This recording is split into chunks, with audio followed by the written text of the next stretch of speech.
Sudah diterangkan pada pertemuan terdahulu terkait dengan kaifiat atau cara mengisbat masuknya bulan Ramadan, baik dengan cara yang am, yang umum, ataupun dengan cara yang subutun am ataupun subutun khas. Qala rahimahullah, berikutnya syurut wujubis shaum, syarat wajibnya puasa. Syarat wajibnya berpuasa. Kata beliau rahimahullah, syurut wujubis shaumi khamsah. Syarat wajib berpuasa itu ada 5. Al-islamu wat taklif wal iqaqah was sihhatu wal iqamah.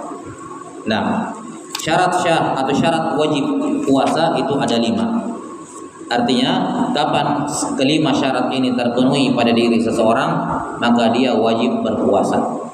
Maka dia wajib berpuasa. Tapi kalau syarat-syarat ini tidak terpenuhi pada seseorang, maka dia tidak wajib puasa. Maka dia tidak wajib puasa. Walaupun mungkin kalau dia puasa sah, tapi tidak wajib. Wajib. Nah, kata beliau rahimahullah, syarat wajib puasa ada 5, dan ini berlaku, syarat wajib puasa ini berlaku untuk puasa wajib maupun puasa sunnah. Gak ada bedanya. Puasa wajib maupun puasa sunnah sama saja. Yang pertama kata beliau rahimahullah adalah al-Islam. Maka orang kafir tidak wajib puasa. Dalam artian orang kafir ketika di dunia tidak dituntut untuk mengerjakan puasa. Tidak dituntut untuk mengerjakan puasa. Namun bukan berarti itu tidak ada konsekuensinya. Memang betul dia tidak diwajibkan berpuasa. Kenapa? Karena dia tidak memenuhi syarat wajib puasa. Dia tidak Islam. Ya. Namun pada hari kiamat dia tetap disiksa karena tidak puasa. Jelas ya? Dia tetap akan disiksa ya karena tidak puasa. Bukan berarti karena tidak wajib puasa berarti nanti orang kafir disiksa hanya gara-gara kafirnya saja. Kalau tidak sholat, tidak puasa, enggak disiksa karena dia tidak Islam. Enggak. Memang betul di dunia dia tidak dituntut untuk berpuasa, tapi pada hari kiamat dia tetap disiksa karena tidak berpuasa. Allah Ta'ala berfirman, "Ma salakakum fi saqar? Qalu lam naku minal musallin." Iya. Ketika penghuni neraka ditanya, "Mengapa kalian masuk dalam neraka?" Apa jawabannya? Mereka mengatakan, "Kami tidak termasuk orang yang mengerjakan salat." Ya, maka termasuk dalamnya puasa. Mereka akan disiksa karena tidak salat, mereka akan disiksa karena tidak puasa. Karena itulah tidak boleh bagi seorang muslim membantu orang kafir untuk tidak puasa di bulan Ramadan. Enggak boleh. Ada misalnya jual seorang muslim punya warung makan, terus datang orang kafir siang hari Ramadan mau pergi makan di situ, tidak boleh. Jelas ya, tidak boleh dibantu. Kenapa? Ini bentuk ta'awun 'alal itsmi wal 'udwan, tolong-menolong dalam dosa dan permusuhan. Walaupun orang kafir tidak wajib puasa, bukan berarti dia boleh makan seenaknya di siang hari Ramadan. Jelas ya? Maka setidaknya kita bantu di orang kafir itu agar tidak disiksa di hari kiamat gara-gara tidak puasa. Artinya tidak ada tambahan siksaan untuk gara-gara dia tidak puasa. Nah, wallahu taala alam bissawab. Maka dia seorang muslim tidak boleh membantu orang kafir untuk tidak berpuasa. Nah, wallahu alam bissawab. Kemudian kewajiban atau syarat Islam di sini mengecualikan kafir, baik kafir asli maupun kafir murtad. Kafir asli tidak wajib puasa. Ya. Afwan, saya lagi. Kata Islam di sini mengecualikan kata kafir, dan kafir yang dimaksud hanyalah kafir asli. Kafir murtad tidak. Jadi hanya orang kafir asli yang tidak wajib puasa. Adapun kafir murtad wajib puasa. Jelas ya? Orang kafir karena murtad tetap wajib puasa. Kalau ada yang menanyakan, kok orang kafir murtad wajib puasa? Bukannya kalau dia puasa juga tidak sah? Karena syarat syah puasa Islam. Betul, syarat syah puasa Islam. Jelas ya, syarat wajib puasa Islam. Tapi Islam di sini beda dengan Islam di situ. Nah, orang kafir murtad tetap wajib puasa, orang kafir asli tidak wajib puasa. Walaupun orang kafir murtad kalau dia puasa tidak sah. Cuman perbedaannya dari mana? Perbedaannya kalau keduanya masuk Islam. Orang kafir asli kalau dia masuk Islam, dia tidak wajib mengqadha puasa Ramadan yang dia tinggalkan. Misalnya selama 10 tahun, ya, misalnya dia baru masuk Islam usia 40 tahun. Ya, kemungkinan sekitar ada 25 tahun dia tidak puasa. Ketika dia masuk Islam pada umur 40 tahun, maka dia tidak wajib mengqadha semua puasa Ramadan yang dia tinggalkan ketika masih kafir. Kenapa? Karena dia kafir asli. Kafir asli asalnya tidak wajib puasa. Sementara kafir murtad asalnya dia wajib puasa. Makanya ketika kafir murtad kembali memeluk agama Islam, dia wajib mengqadha semua puasa wajib yang ditinggalkan ketika murtad. Paham ya? Misalnya waliyadzubillah ada seorang muslim murtad usia 25 tahun sebelum masuk Ramadan. Ya. Kemudian dia masuk Islam kembali ya setelah masuk Ramadan pada usia 28 tahun. 3 tahun kemudian, tapi sudah lewat Ramadan. Berarti ada 3 Ramadan yang dia lewatkan. Maka ketika dia masuk Islam, dia wajib mengqadha berapa? Ya, 90 atau 90 hari kurang lebih gitu ya. Ya. 3 tahun 3 bulan puasa dia harus qadha dan dia mengikuti. Misalnya 3 tahun lalu berapa Ramadan? Oh cuma 29 hari, berarti 29. Bulan lalu berapa? Tahun lalu berapa? 29. Tahun ini berapa? 29. Berarti 29 kali 3. Dia wajib mengqadha dan kewajiban qadhanya alal faur, sesegera mungkin. Tidak boleh ditunda-tunda. Kapan ditunda maka dia berdosa. Jelas ya? Ini perbedaan antara kafir asli dengan kafir murtad. Jadi sekali lagi, kafir asli dan kafir murtad kalau keduanya puasa tidak sah puasanya. Kenapa tidak sah puasanya? Kafir asli dan kafir murtad karena syarat sah puasa Islam. Ya, syarat sah puasa Islam. Maka kafir asli, kafir murtad tidak sah puasanya. Tapi kafir asli tidak wajib puasa, kafir murtad wajib puasa. Perbedaannya nanti di konsekuensinya. Baik, kalau keduanya masuk Islam, kafir asli tidak wajib mengqadha puasanya, kalau kafir murtad wajib. Baik, ini syarat wajib pertama al-Islam. Syarat wajib puasa yang kedua kata beliau at-taklif. Yang dimaksud dengan taklif di sini adalah akil balik. Akil balik. Maka orang gila tidak sah puasanya dan tidak wajib puasa. Orang gila tidak wajib berpuasa. Kebalikan dari akal di sini majnun. Iya, orang gila tidak wajib berpuasa. Jelas ya? Ketika dia gila, walaupun gilanya itu walaupun gilanya itu sesaat. Walaupun gilanya sesaat. Makanya akan diterangkan nanti dalam pembatal puasa, gila walaupun sekejap membatalkan puasa. Misalnya ada orang penyakit epilepsi, itu kan kehilangan akal total. Misalnya kambuhnya dia puasa gitu. Kambuhnya cuma 5 menit sembuh lagi, sudah batal puasa hari itu.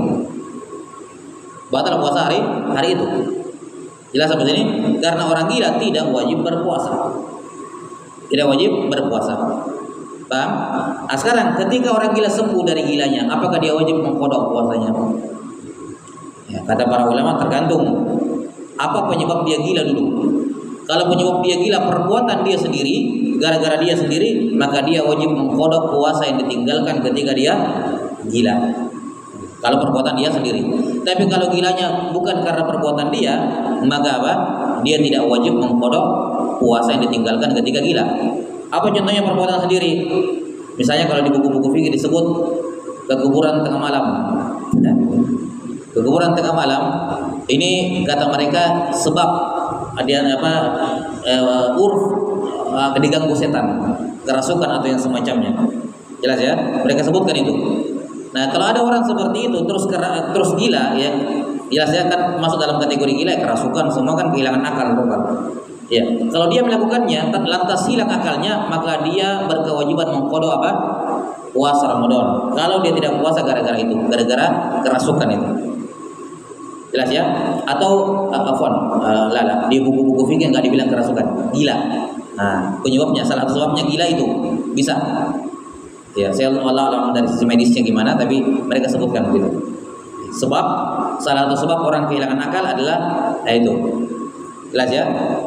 Kemudian apalagi misalnya dia candu khamar atau mengonsumsi narkoba sampai dia kehilangan akal, menjadi gila, maka ini perbuatan dia. Maka kapan dia sembuh dari gila, dia wajib mengqadha puasa Ramadan yang dia tinggalkan. Tapi kalau kehilangan akal bukan karena perbuatan dia, jelas ya, bukan karena perbuatan dia, ya namanya penyakit gitu, penyakit, maka yang seperti ini tidak wajib mengqadha. Kenapa tidak wajib mengqadha? Karena asalnya puasa tidak wajib. Sesuatu itu hanya wajib diqadha kalau asalnya apa? Wajib kan pemahamannya kan begitu. Kenapa itu wajib diqodok? Karena asalnya dia wajib terus dia tidak dikerjakan maka dia wajib qodok. Paham sampai sini? Ketika orang gila tidak wajib puasa, secara kaidah seharusnya tidak perlu ada qodok. Cuman para fuqaha mengatakan bagi yang penyebab gilanya perbuatan dia sendiri ditakzir, diberikan efek jerah, ya, disuruh mengqodok apa? Mengqodok puasanya. Baik, wallahu a'lam bissawab. Kemudian yang ketiga berikutnya balik. Ini balik juga sama. Balik sudah kita tahu mana tanda balik ya. Tanda balik itu cuma 3, 2 pada laki-laki dan 2 pada laki-laki dan perempuan dan 1 hanya pada perempuan. Tanda balik pada laki-laki dan perempuan adalah keluarnya mani pada usia 9 tahun kurang lebih. 9 tahun kurang lebih. Jadi kalau ada anak keluar mani umur 8 tahun itu belum balik. Walaupun keluar mani, ya, umur mani keluar 8,5 tahun bukan balik. Mani nanti keluarnya mani nanti mu'tabar sebagai tanda balik kalau keluar pada usia berapa? 9 tahun qamariyah, bukan masehi. 9 tahun qamariyah, ya, takribiyah kurang lebih. Kemudian yang kedua adalah keluarnya genap berumur 15 tahun qamariyah. Genap 15 tahun, bukan jangan 15 tahun. Ini 2 tanda untuk laki-laki dan perempuan. Adapun tanda balik pada perempuan keluarnya darah haid. Ya. Pada usia paling cepat 9 tahun. Ya, 9 tahun kurang lebih, yakni 9 tahun kurang 15 hari masih masuk. Ya.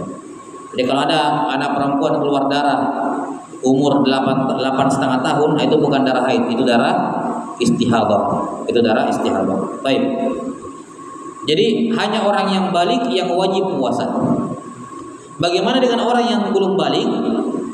Yang belum balik itu ada 2. Yang pertama mumayyiz, yang kedua sobi. Sobi itu di bawahnya mumayyiz. Ya. Kalau dia sobi, maka dia tidak wajib puasa dan juga tidak sah puasanya karena belum mumayyiz. Tapi kalau dia mumayyiz, maka dia tidak wajib puasa tapi sunnah puasa. Sah kalau dia puasa, bahkan hukum puasanya sunnah. Tapi tidak wajib puasa kalau dia belum balik. Dan kapan anak kecil ini balik, tidak wajib bagi dia mengqodok puasa yang ditinggalkan ketika mumayyiz. Cuman harus diperhatikan, ini sama seperti sholat. Walinya ini anak, orang tua, kakak, orang tua yang merawat atau kakeknya, neneknya atau saudaranya, siapapun yang menjadi wali anak ini, kalau si anak sudah genap berumur 10 tahun dan dia sudah genap berumur 10 tahun, sudah genap berumur 7 tahun, dia sudah mumayyiz dan sudah mampu berpuasa, maka dia wajib disuruh puasa. Kapan tidak wajib, maka walinya berdosa. Kapan tidak disuruh, maka walinya berdosa. Paham ya? Walaupun belum wajib puasa, tapi anak kecil yang memenuhi 3 syarat wajib disuruh puasa. Kewajiban ini tertuju kepada siapa? Kepada wali. Kapan wali tidak menyuruh, si wali berdosa. Si anak tidak, tapi si wali berdosa karena perintah itu ditujukan kepadanya. Kapan wajib disuruh puasa? Kalau dia mumayyiz, genap berumur 7 tahun dan kuat berpuasa. Dan kalau sudah mencapai umur 10 tahun dan dia kuat berpuasa, dia tidak puasa, dipukul. Sama seperti sholat, sama aturannya. Paham ya? Sama aturannya. Sudah genap berumur 10 tahun, kuat berpuasa, tidak puasa, dipukul. Baik, persis sama seperti sholat. Qala rahimahullah, syarat wajib yang ketiga itaqah, mampu. Al-qudrah, mampu berpuasa. Ya. Kemampuan berpuasa ini dari 2 sisi, dari sisi fisik dan dari sisi syar'i. Ya, kemampuan ya untuk berpuasa itaqah itu ada 2. Ada itaqatun syar'iyyah, hissiyah, ada itaqatun syar'iyyah. Kemampuan secara fisik dan kemampuan secara apa? Secara syar'i. Kebalikan dari itaqah adalah al-ajz, ketidakmampuan berpuasa. Ya, ketidakmampuan berpuasa juga sama, ada 2, ketidakmampuan fisik dan ketidakmampuan secara syar'i. Maka orang yang tidak mampu tidak wajib puasa. Orang yang tidak mampu tidak wajib apa? Tidak wajib puasa. Tidak mampu dalam hal apa? Baik tidak mampu fisik maupun tidak mampu secara syar'i. Ketidakmampuan fisik cuma satu. Ada dua. Ketidakmampuan fisik itu ada dua. Yang pertama, laki-laki dan perempuan yang sudah tua tidak kuat berpuasa, al-haram, ya, asy-syekh, asy-syekhah, ya, laki-laki, perempuan, kakek-kakek, nenek-nenek yang sudah tidak kuat berpuasa. Dan yang kedua, orang yang sakit dan sakitnya tidak sembuh, tidak ada kemungkinan sembuh. Ini dua tidak wajib apa? Puasa. Dari awal dia tidak wajib puasa. Kakek-kakek, nenek-nenek yang tidak kuat lagi berpuasa dari awal tidak wajib puasa. Apa gantinya? Fidyah. Jelas ya? Digantikan dengan fidyah. Dari awal tidak wajib puasa. Yang kedua, orang yang apa? Sakit, di mana sakitnya ini membuat dia tidak kuat berpuasa, dan kata dokter muslim yang terpercaya mengatakan ini tidak ada kemungkinan sembuh. Sehingga kalaupun lewat Ramadan tidak mungkin juga dia bisa mengqadha. Paham ya? Karena ini penyakit berkelanjutan, ini tidak ada sembuh-sembuhnya. Paham? Sehingga di luar Ramadan pun tidak akan mungkin dia mengqadha. Tidak bisa juga. Maka yang seperti ini juga dari awal tidak wajib puasa, dia wajib apa? Fidyah juga. Paham? Ya. Jadi orang yang tidak puasa karena ketidakmampuan fisik ada dua.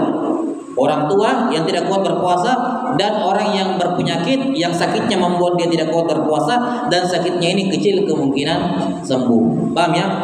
Ini bukan penyakit kronis, bukan penyakit mematikan. Kayak misalnya kanker stadium berapa? Ini orang kanker seperti ini yang mematikan, masih kuat berpuasa nggak?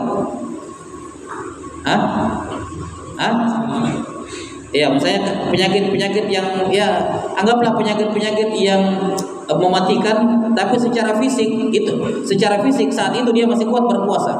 Maka yang seperti ini masih berpuasa. Jadi ketika ulama mengatakan penyakit yang tidak ada kemungkinan sembuh, jangan difahami misalnya obat yang tidak ada penyakitnya. Mungkin tidak ada penyakit, tidak ada obatnya maksud saya. Jangan difahami penyakit yang tidak ada obatnya, tapi maksudnya adalah penyakit itu membuat dia tidak mampu berpuasa dan ini penyakit sudah divonis tidak akan sembuh. Berarti apa? Sekarang maupun sebentar tidak mampu berpuasa, itu maksudnya. Sehingga opsinya cuma satu, fidyah. Paham ya? Fidyah. Orang tua dan orang yang penyakitnya membuat dia tidak kuat berpuasa dan penyakitnya tidak ada harapan sembuh. Menurut dokter muslim yang terpercaya, maka keduanya bayar fidyah. Baik. Muncul pertanyaan, bagaimana kalau orang tua ini tiba-tiba kuat berpuasa? Ya, dari masuk Ramadan ini tidak kuat berpuasa gitu ya. Tidak kuat berpuasa. Paham sampai sini? Tidak kuat berpuasa. Tapi dia tidak langsung bayar fidyah. Fidyahnya kapan? Nanti setelah Ramadan saya bayar. Jelas ya? Nanti setelah Ramadan dia bayar. Atau demikian pula orang yang sakitnya tidak akan sembuh ini, kecil kemungkinan sembuhnya. Sudah, dari awal dia tidak puasa Ramadan, tapi dia tidak langsung bayar fidyah. Bayarnya fidyahnya dia undurkan kemana? Setelah Ramadan. Tapi pas 10 terakhir Ramadan, ya qadarullah orang tua ini tiba-tiba kuat berpuasa, tadinya tidak kuat. Si yang penyakitnya ini tidak ada kemungkinan sembuh, tiba-tiba ada kemungkinan sembuh. Jadi ada kemungkinan dia mengqadha ke depan. Maka di sini kita katakan, ya, ini yang 10 hari terakhir si orang tua ini wajib puasa karena sekarang dia sudah kuat. Si yang sakit ini wajib berpuasa karena dia sekarang sudah kuat. Baik, pertanyaannya 20 hari pertama dia qadha atau bayar fidyah? Tetap bayar fidyah. Nah, tetap bayar fidyah. Karena di yang 20 hari pertama dia masih status yang tidak mampu. Walaupun 10 hari terakhir mampu, tapi yang 20 ini tetap dibayarkan sebagai dibayar fidyah, bukan dibayar qadha. Walaupun dia mampu bayar 20 hari, mampu, tapi enggak. Kita katakan kamu tidak bayar qadha karena di 20 hari pertama status kamu apa? Fidyah. Paham sampai sini? Wallahu taala alam bissawab. Baik, sudah. Kemudian ketidakmampuan yang kedua adalah ketidakmampuan syar'i. Ini berlaku bagi perempuan haid dan nifas saja. Perempuan haid dan nifas dianggap tidak mampu berpuasa walaupun secara fisik kuat. Perempuan haid dan nifas mungkin secara fisik kuat, tapi secara syar'i haid dan nifas ya, haid dan nifas, perempuan haid dan nifas secara fisik mungkin mampu berpuasa, tapi secara syar'i mereka dianggap tidak mampu. Bahkan haram bagi perempuan haid dan nifas untuk berpuasa. Cuma setelah selesai haid dan nifas, dia wajib mengqadha puasa yang ditinggalkan ketika dia haid atau nifas. Ini bil ijma, sepakat para ulama, perempuan haid dan nifas wajib mengqadha puasa yang ditinggalkan ketika haid dan nifas. Baik. Syarat yang keempat, syarat wajib yang keempat as-sihah, sehat. Sehat. Nah, faman kana minkum maridhan aw ala safarin fa iddatun min ayyamin ukhar. Siapa yang sakit atau safar lantas tidak puasa maka diganti di hari yang lain. Menunjukkan kalau tidak sakit, tidak safar wajib. Maka yang disyaratkan harus sehat. Syarat wajib puasa harus sehat. Maka orang yang sakit tidak wajib puasa.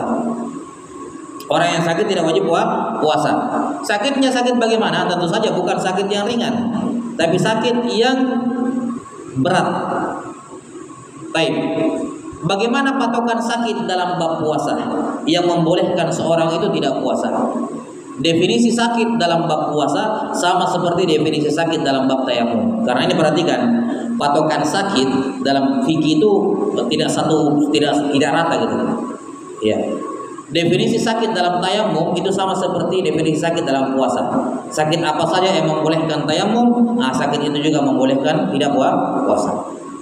Beda lagi patokan sakit dalam hal kewajiban untuk berdiri dalam sholat. Kalau dia mampu berdiri dalam sholat wajib berdiri, kan begitu. Kalau dia sakit tidak mampu berdiri maka dia boleh duduk. Nah, apa patokan sakit di sini?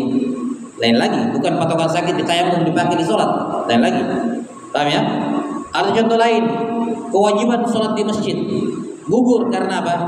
Sakit. Bagaimana patokan sakit di situ? Apakah sakit sama dengan bab ini atau tidak? Itu berbeda lagi. Paham ya? Maka jenisnya sama sakit tapi kadarnya berbeda-beda tergantung ibadahnya masing-masing. Sakit dalam bab puasa sama seperti sakit dalam bab tayamum, yaitu kalau seorang berpuasa atau seorang bertayamum maka akan terjadi salah satu dari 6 perkara. Salah satu dari 6 perkara. Yang pertama, mati, baik dalam jangka waktu cepat atau dalam jangka waktu lambat. Jadi puasa dalam jangka waktu lama bisa berimbas pada kematian. Mungkin tidak langsung mati, tapi kalau puasa terus bisa mengakibatkan kematian misalnya. Paham? Imma dia mati, ini yang pertama. Yang kedua, kehilangan anggota tubuh. Kehilangan anggota tubuh. Misalnya harus diamputasi, intinya begitulah, penyakit apapun itu. Paham? Apakah diamputasi atau semacamnya, akan membuat dia kehilangan anggota tubuh. Yang ketiga, atau ini semua atau yang salah satunya, atau kehilangan manfaat anggota tubuh.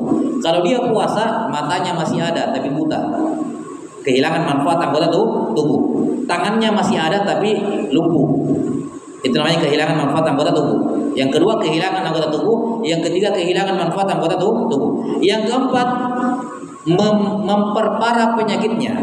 Tadinya cuma begini, kalau kamu puasa bisa tambah berat. Ini yang berapa? Keempat. Yang kelima, memperlama masa sembuhnya. Seharusnya sembuhnya 1 hari jadi 2 hari gara-gara puasa. Yang seharusnya punya pengobatannya 6 bulan harus minum obat tiap hari. Ketemu Ramadan dia batal, dia tetap puasa, dihentikan obatannya, jadinya tambah lama. Paham seperti ini? Maka yang seperti ini termasuk sakit yang menyebabkan dia boleh berbuka, tidak berpuasa. Kenapa? Memperpanjang lama penyembuhannya. Dan yang terakhir, yang keenam, menyebabkan munculnya syain syain itu sesuatu yang tidak sedap dipandang. Kayak misalnya kalau kita panu gitu ya, atau misalnya kayak kulit terbakar atau yang semacamnya, itu penyakit-penyakit ya. Penyakit-penyakit pada kulit yang fahish, yang besar, yang dianggap orang lihatnya kayak jijik atau yang semacamnya, yang munculnya di anggota tubuh yang biasa nampak. Leher ke atas, tangan ke bawah, lutut ke bawah. Kalau munculnya di situ, itu jadi uzur, tidak puasa. Tapi kalau munculnya di dada, di punggung, ya ini bukan uzur, tetap wajib berpuasa. Nah, ini 6 jenis sakit yang membolehkan seorang berpuasa dan membolehkan seorang tayamum. Kalau dia berpuasa, kalau dia pakai air, maka menyebabkan kematian atau kehilangan anggota tubuh atau kehilangan manfaat anggota tubuh atau memperparah penyakit atau memperlama kesembuhan atau memunculkan aib di kulitnya pada anggota tubuh yang kelihatan dengan aib yang parah gitu.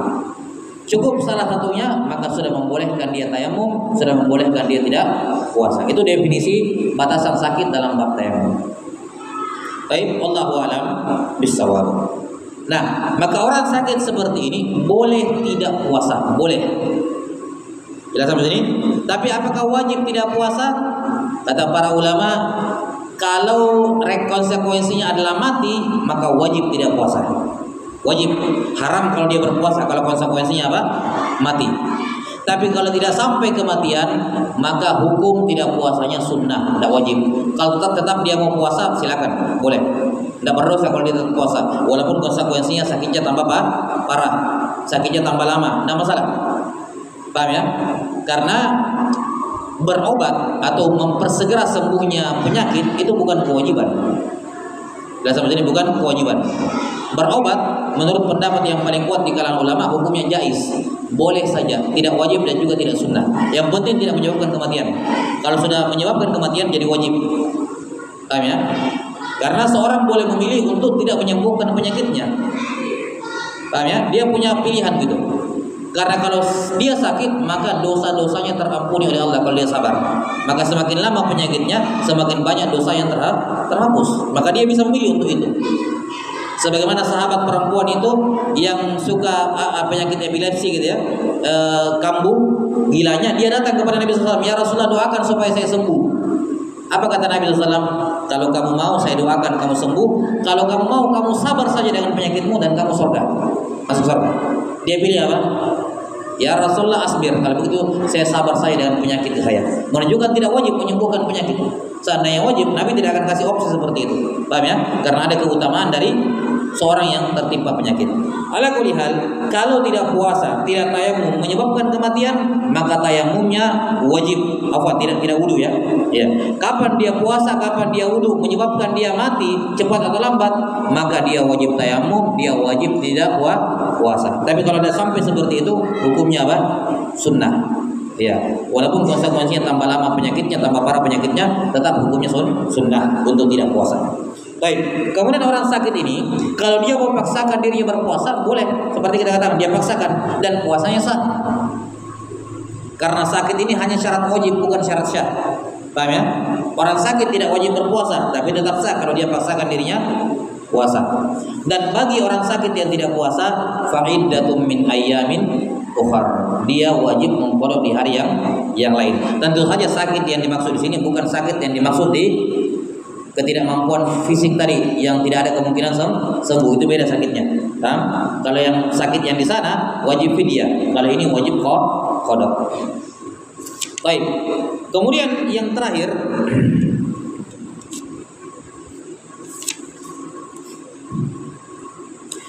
kemudian itu menunjukkan bahwa penyakit-penyakit yang tidak sampai dalam 6 perkara itu bukan menjadi sebab tidak puasa. Sekedar sakit gigi, ya, sakit kepala.